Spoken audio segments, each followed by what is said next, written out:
Hi everyone, so welcome to another video, and in this video we will discuss ways to speed up your sending ng inyong email using Microsoft Word, Microsoft Outlook, and Microsoft Excel lang. So, walang add-ins, wala akong ipapa-install, wala akong ipapa-download sa inyo, as is lang yung ating files. So, as is lang yung ating software na gagamitin. Okay?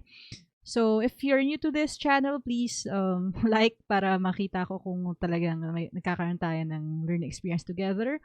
Give me honest feedback and subscribe if you want para ma-notify kayo din. You can just hit the notification bell, okay? Let's head on out to our lesson. Yung una nating option, dalawa kasi option na gagawin natin. Ang unang option na gagamitin natin is we will use Microsoft Excel and a macro for that, okay? So, I will show you my screen. So, this is my screen. Meron tayong sample. Now, again, ako kasi recently, nakikisali ako sa mga group orders sa Twitter, no? So, isang way for them to send out yung confirmations is through email. And a lot of them have said na nahirapan sila kasi nga isa-isa nilang ginagawa ito, okay? So, that's why I came up with this idea to maybe help you guys out. Kung sino may mga side hustle dyan, you can send group confirmations using this tool. Okay? So, you have Excel here.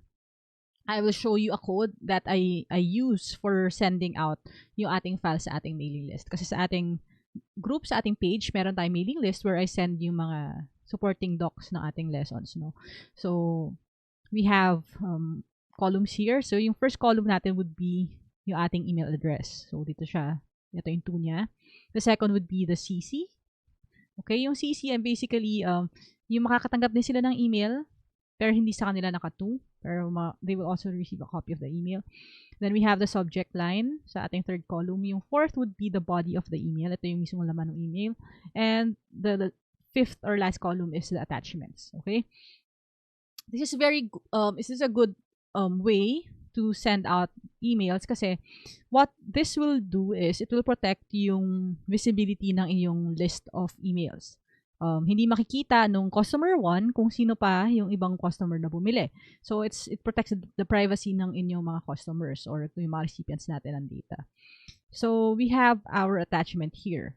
So, make sure lang or ang i-note nyo lang na yung nakalagay sa attachments na cell would be the whole location ng file. Okay? So, dapat kung ano yung buong location ng file and then the file name, siya yung nakalagay dito. Okay? For example, if you're not familiar kung paano siya gawin, I will show you. Okay, ito yung file. You just right-click and go to Properties. Okay? So, sa Properties natin, dito sa ating security, nandito siya sa Object Name. So, ito yung buong file name ng ating attached file. Okay? Ganun siya. Now, bakit magandang gumamit ng Excel for this?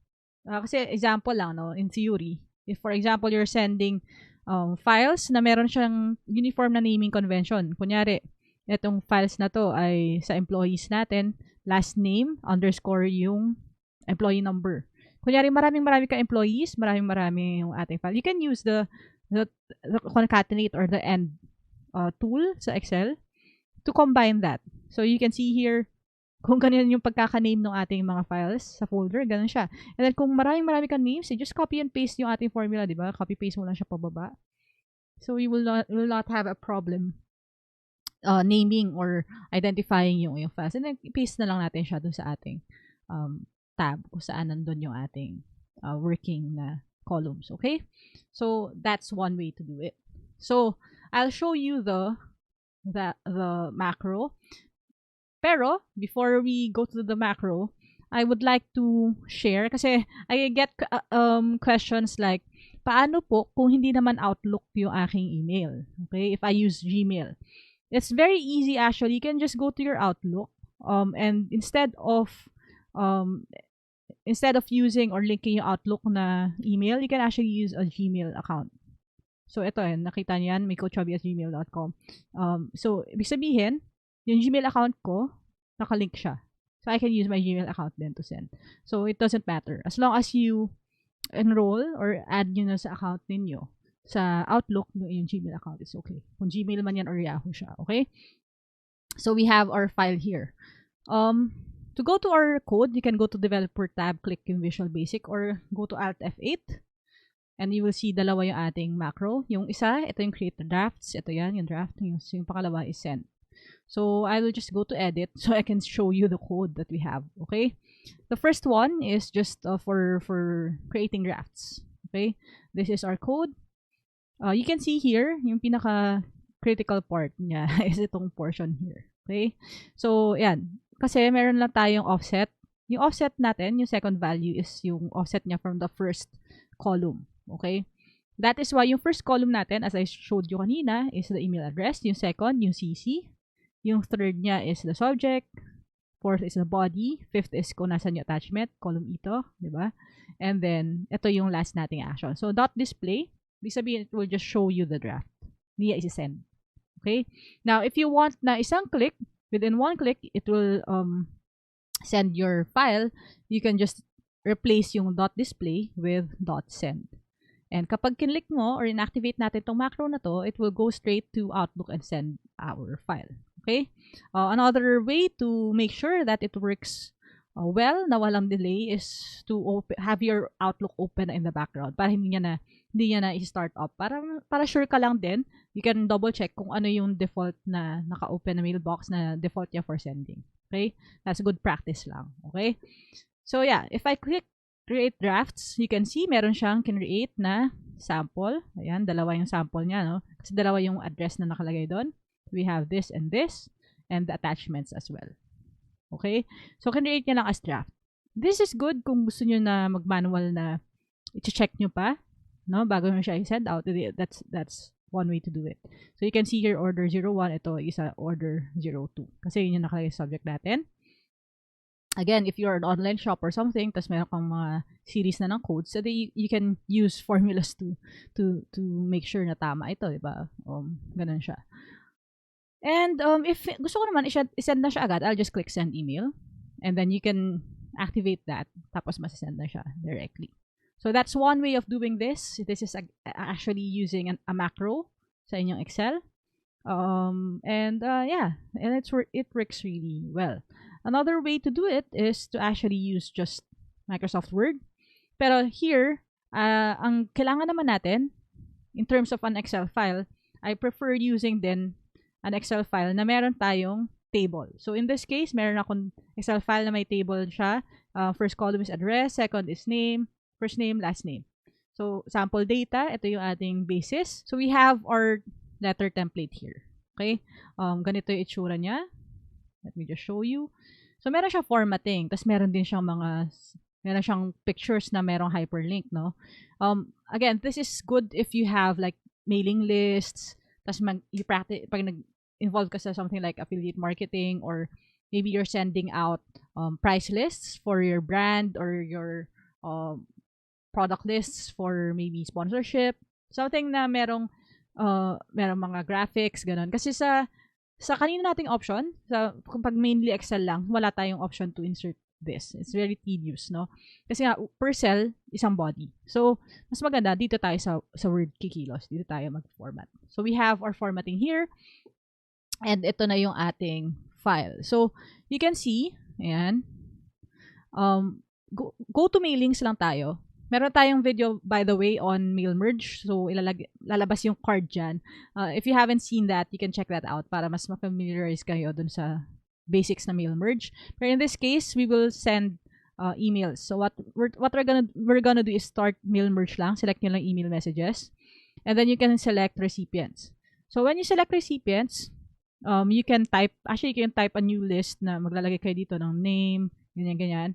Or, straight na tayo sa Excel kasi Excel file na tayo. Use an existing list. I-select lang natin or i-locate lang natin yung ating source ng data. So, ito yung ating file. You can see here, meron na siyang table. Ito yung ating sa first sheet natin. So, andun na. Pinuli niya na yung mailing list. Okay? Ito yung preview results.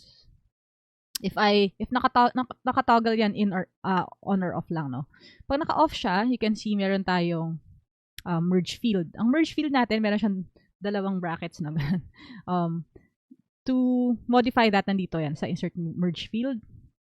So, nilagay ko kasi first name, space, nag-type ako ng space, and then last name. Tapos, ipupull niya yung data. Now, if you wanted to send lang sa several parts lang na ating table, you can do that as well dito sa mail bridge recipients na ganyan na option. So, you can do that. And, you can see, dalawa lang. Kasi dalawa lang check natin. So, dalawa lang yung recipients natin. Okay? If I preview, dalawa lang din siya. Yan. Kahit na maraming names sa ating table. So, again, you can modify it however way na gusto mo. When you have your whole template, and then you have your link na, okay, you can just go to finish and merge. Now, if you click kasi edit individual documents, magka-create siya ng one file per document. Ngayon, dahil we want to send it out immediately, we'll just select send email. Ayan. Tapos here, you can click kung anong column dun sa ating table. Nandun yung email address. So, yun yung two line natin. And then we have yung subject line. You can modify this, type it out kung anong gusto mo. And then, kung anong records. If you select all, it will send dun sa lahat. And then, you can also select kung parts lang or yung current lang na live na file. Okay? So, if I click, for example, 1 and 2 lang yung send ko. If I click OK, ayan na. Nag-generate na siya ng email sa ating background. I'll show you my sent items. No? Ito na yung sinample natin. Ayan na siya. Nag-sent na siya. And you can see yung ating file. If I maximize it, you can see yung mismo format niya sa Word, ganun niya siyang sinend. Tapos itong mga graphics natin with the hyperlink, if I click it, it works. And if I click that link, ayan, nag-open yung ating link na hyperlink. So, ganun siya. Reactive siya. At the same time, pwede ka maglagay ng graphics kapag Word yung ginamit mong option. So, yan. I presented 2 options. I will also show you kung paano itsura niya pag sa mobile ko siya natanggap. So, ito, I will just flash yung ating sample. No? Ayan. So, I sent it to myself. Ayan yung ating galing sa Word. You can see. Ayan, andyan na rin yung graphics. And if I click the banner, it will also work dun sa ating link. Okay? Yeah, it's good. It's a good tool if you are involved in something like affiliate marketing or mailing lists, or again, if you are a salesperson, it's a great tool and an option para sa inyo. Para hindi isa-isa yung pag-reply and pag-send back. Okay? So yeah, I hope this video helps. Interact with me sa comment section. You can also follow on Facebook and on TikTok for more videos. Thank you for joining. Have a great day. As I always say, be better today than you were yesterday. And we can only just try to be better versions of ourselves at the end of the day. Okay? So thank you and God bless. See you. And yeah, have a great day.